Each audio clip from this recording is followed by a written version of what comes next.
where my cat is today.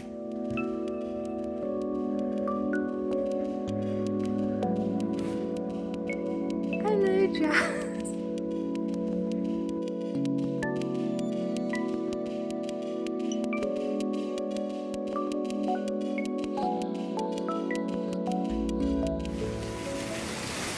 Yikes. It'd be wet out there. My garden is flooding. Hey guys, we're having a hailstorm. It doesn't snow here, but we do get hail every now and again. When we get a really big thunderstorm passing. Whoa, that's a big one. Whoa! Whoa!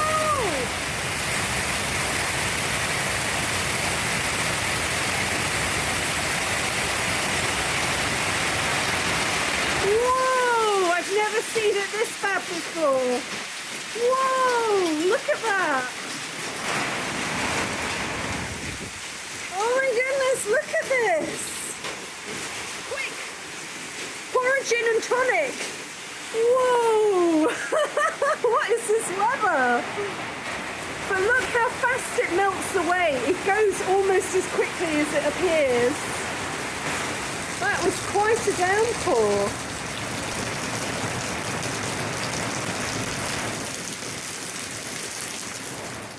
Morning lovelies. So it's a bright and sunny weekend after a very stormy week.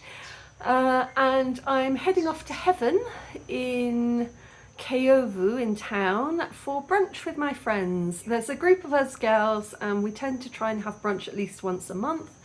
And I haven't seen one of them since before Christmas, so it's going to be good. Pre-pandemic, Heaven used to be a place we came for brunch regularly. In fact, we have a Last Supper photo of us. We met for brunch on the Saturday, and the next day we all went into lockdown. No more brunches for a very long time. We tend to choose a different brunch venue each time, and we hadn't been here in a while. It's a very nice place to sit and catch up with friends. Brunch runs from 11 AM to 3 PM on Sundays and costs around 25,000. We got there a bit early, but by midday it was packed. There's a very attractive dessert section which called to me.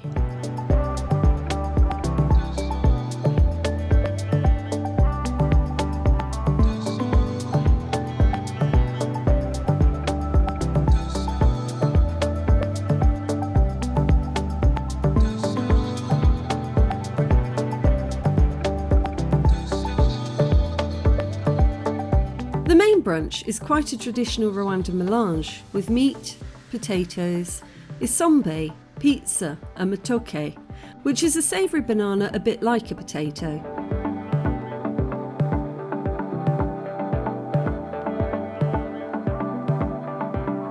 You can also have the chef whip up an omelette or fried noodles with your choice of ingredients, which is pretty cool.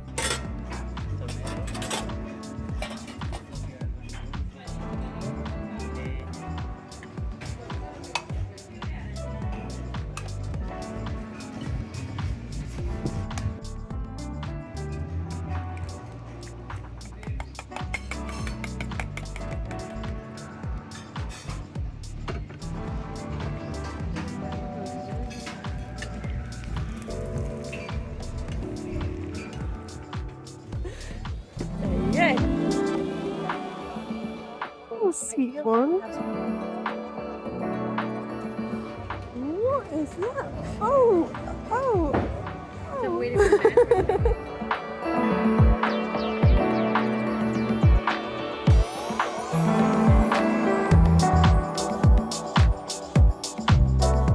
Jazz has gone absolutely feral today. I think he's hit his teenage years. He got a bit mental. Stuck in the permanent zoomies. Yeah.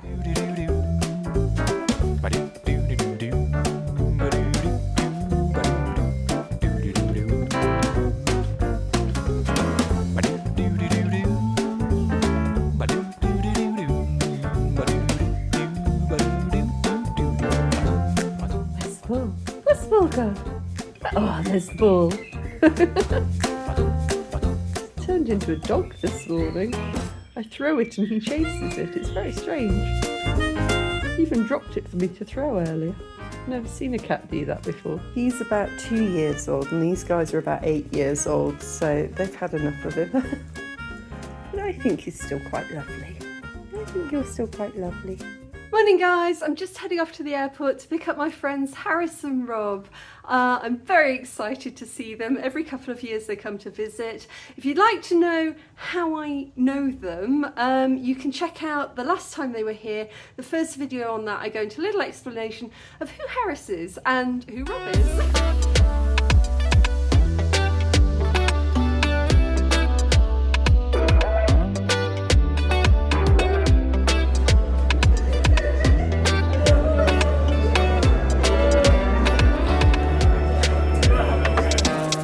First stop was the MTN booth to pick up a SIM card. They had a few hours to kill before they could check into their Airbnb, so we headed to Kayovu Women's Brewery for beer. The owner, Jessie, was there and gave them a behind-the-scenes tour. If you're visiting the brewery, you can ask for the tour and they'll explain how the beer is made and which local ingredients they use. I also got to see their brand new canning machine, which allows them to put Kayovu beer on the shelves of shops in Kigali. It is a thing of wonder.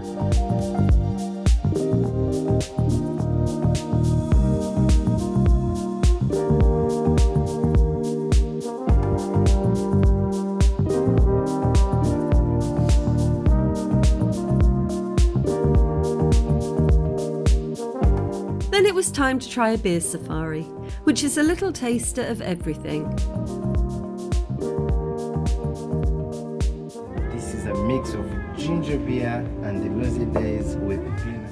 And we had a little look at the plants before we left. Then it was back to their Airbnb by public moto. The place they're staying at has a wonderful view of the city.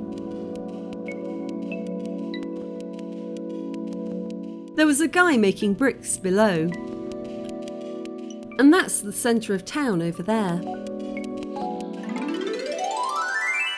Hello lovelies, I am home and I had an absolutely lovely drunken afternoon. There was daytime drinking and it was good. It was very good. We had a bit of a struggle. When we came out of the airport, there was a bit of a struggle. They did what I advise most people not to do. If you see my arriving in Rwanda tips, I generally advise people not to get their SIM card at the airport because you've just arrived, you're tired, just get to your accommodation, relax, go get your SIM card at the MTN centre another day. But they really need the internet because they're coming here to do some work. They're staying for about a month, just working remotely. And so it was really important that they had the internet. And so we queued up and we used the MTN booth to get SIM cards. And it didn't go great. It's always pretty slow and the system was down, so they couldn't issue a working SIM card and then they had to redo everything. And so we got in the taxi eventually and we're heading to the Airbnb and all of a sudden Rob realises that MTN have still got his passport, and also they took the SIM tray out of his phone to put the SIM card in and they didn't put it back in. Thankfully the lady realised what had happened about the tray and she called and said, oh, we've still got your stuff. Then Rob realised he hadn't got his passport, so he had to call back and say, have you also got a passport? And they were like, oh yeah, we've also got a passport. So we're like, oh my god. And you can totally understand why, because you've just got off a plane. They hadn't slept all night, they were just they arrived a bit sort of zoned out, a bit zombified. But MTN should sort of be aware that people are coming off a plane, they're not going to be completely with it. They should kind of make a concerted effort to make sure that everything that they've taken from the customer is given back to the customer whilst the customer is still there. Anyway, so Harris and Rob has spent a lot of time in Rwanda. They love Rwanda. They come here a lot. So they're very used to things here, but they haven't been here for 2 years. And so, you know, they forget how things are sometimes. And they had a little panic. They're like, oh, we need to turn the taxi around. We need to go back to the airport. I realised that actually what we needed to do was go to the pub. We needed to get to the pub and everything else would sort itself out. So we did that instead, and I sent the lovely Q&E courier company. They sent a little motor guy up to the airport to collect everything, and they brought it back. So yeah, we just got drunk instead. So it's always the thing, you know, like you've got the option, you know, panic or get drunk. What are you going to choose? So yeah, that was fun.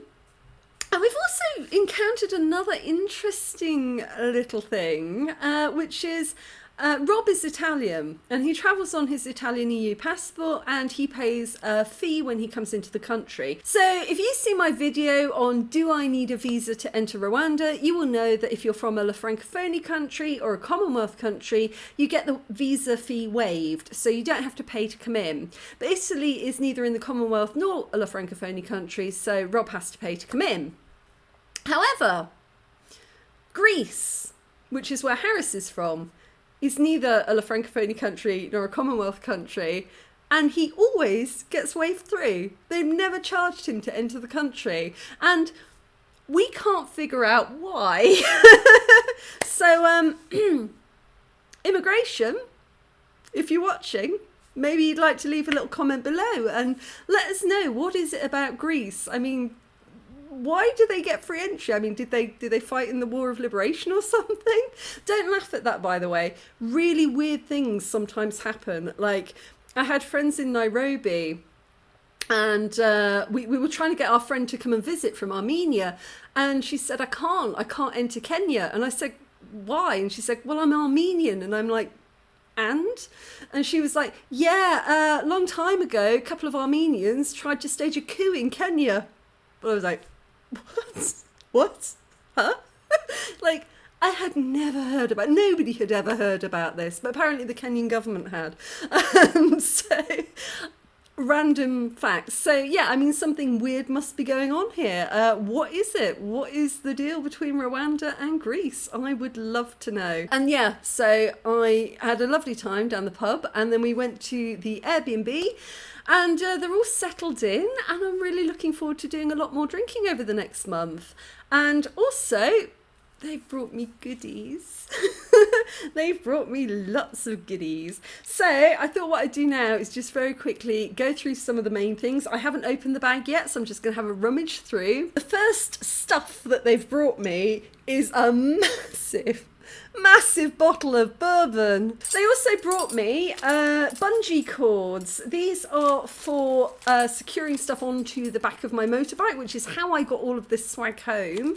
When I was in the UK last, I bought a ton of these, and then I was slightly over the weight limit, so I left them behind. So they've brought me some new ones. Okay, pick a cheese. Any cheese, but none of these. These are mine. Cheese and a lifetime supply of olives. And these guys know their olives. I mean, Greek and Italian, these guys know their olives. Oh, pesto. I've got tons of pesto. You can get pesto here, but it's the very bog standard pesto, and it's super expensive for what it is. You get it with like £1.20 still written on the jar, and it costs like about, I don't know, like £4 or £5. But yes, this is good. Plate reducers. See my Christmas, was it Christmas? Yes, my Christmas video about plate reducers. These are awesome. They just they reduce the hole in the middle of your hob so that you can put small pots and pans on there without them kind of tipping over. Very useful. Not 1 bar of chocolate, not 2 bars of chocolate, not 3 bars of chocolate, 8 bars of chocolate. Really good stuff as well. Chocolate with almonds, chocolate with caramel. Oh my goodness. Oh, speculoos chocolate. I love speculoos. Aha, this contains something bank related. This is from my mum. My mum sent this beautiful little cat card, which looks absolutely just like Sen. But as everybody knows, your bank cards occasionally expire, and it's a real problem here because how do you get your bank card? We tried to send it via DHL, but DHL don't courier bank cards or SIM cards. I've got a bank card and a SIM card in here, and DHL don't courier those things, which is why I think I ended up with that really creepy lingerie at Christmas, because I think that they detected there was something in there, opened the box to take it out and return it to my mum, and instead put that really strange lingerie in the parcel. If you don't know what I'm talking about, you can go and watch that video. It was a little bit weird, to be honest. But anyway, I finally got it. We decided that you could send it through international post to Harris and Robin as they were coming out. They could bring it with them, so they did. Whew, it can get tricky just dealing with stuff like that sometimes. And last but not least, my Christmas-birthday present to myself, I've got a new Insta camera. So most of you know I'm quite a big fan of Insta 360 cameras, which look like this. They can basically film in all directions at the same time, so it doesn't matter where you're pointing the camera. You can just like walk around with the camera, and then you can edit what you're looking at later on. They're very cool cameras, and pretty much all of my bike ride, my moto rides that I film have been done with this. If you ever see the little globe, the little world view, that is an Insta feature. So whenever you see a shot like that, you know it's definitely been shot on an Insta 360. But they've also brought out a little action camera. Now, I've never had a little action camera before. For years, I've seen people using the GoPro and things like that, but I never really thought that I needed one because most of my stuff is static talking to camera or occasional action shots. Actually, these are really, really useful because it's very illegal to bring a drone into Rwanda and, you know, take shots with a drone as a foreigner. But if you get an Insta 360, you can create shots that look a bit like drone footage because you can get an extra long pole, like a really, really long pole, and you put this on the end and it makes the pole disappear so it looks like the shot is floating in the middle of the air. Like if you saw my footage from Nyandungu Eco Park, that again was done with this, and people go, oh wow, that's great drone footage. It's like, it's not a drone, it's just a camera. So you can get around the drone ban in Rwanda by using something like that. And yeah, but this is tiny. It should be about the size of my thumb. We'll play with it later on, but I thought it looked good fun, and I was thinking I could do some creative things with this. So I'm very excited. I was waiting on this and also the lav mics that I got for Christmas. And between the mics and the action camera, I reckon we could have some fun this year. So yeah, I'm really, really excited about all of this. The food is incredible. I mean, the cheese and olives alone are amazing. And a huge bottle of whiskey. So I think I'm going to have a very good time in the next few weeks. I hope you guys are all doing well, and talk to you soon.